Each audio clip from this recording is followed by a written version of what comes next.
foreveryounglifestylehandbook.com. Like and follow for more. Intermittent fasting, 1 month follow-up, the early results. Many of you might have read my post from a month ago titled, "Have you heard about the benefits of intermittent fasting?" If you read to the end, you would have seen that it wasn't just academic. I plan to put it into practice myself.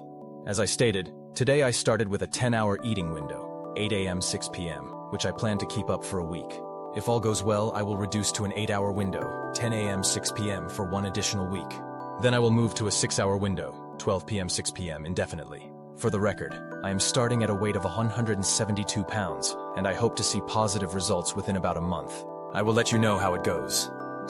So far, I would have to say that I am very impressed with the results. For starters, I found it fairly easy to adjust to a 6-hour eating window, much easier than I expected. Cutting off eating at 6 p.m. after dinner, and not starting up again until noon the next day, with lunch, for me, took away after-dinner snacking, midnight snacking, formerly a regular habit, and breakfast, which for me was just a piece of fruit. I found that I wasn't hungry in the evenings, and that my snacking probably wasn't out of hunger to begin with. I do often think about grabbing a snack, but when I remember my window, it is fairly easy to resist temptation. I find that the urge passes, and as time goes on, I feel the urge less. It has now become my normal eating pattern. The hardest part for me is not having breakfast in the morning.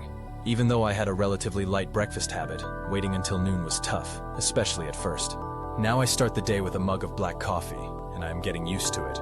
Limiting my eating window naturally led to me eating less, without the hassle of keeping track of my calories or what I am eating.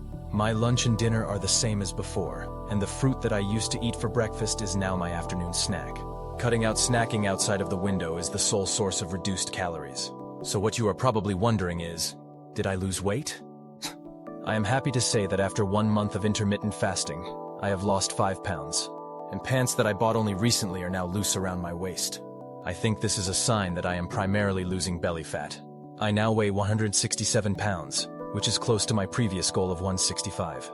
I now think getting to my supposed ideal weight for my height, 155 pounds, is now within reach. Over the previous 3 years, I bounced between about 172 and 180 pounds without being able to break below that. So how am I feeling? Aside from off and on hunger pangs in the morning and increased feelings of occasional lightheadedness, I feel pretty good. And the first month is supposed to be the toughest. As for the other benefits of intermittent fasting, I think I would need to get some blood tests done to see if there is any difference. With regard to any anti-aging benefits, I think it is too early to tell.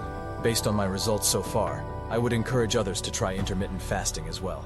It really wasn't as hard as I expected, and I am seeing a quick improvement. I will keep you updated going forward on my progress as I plan to continue indefinitely. Like and follow for more. foreveryounglifestylehandbook.com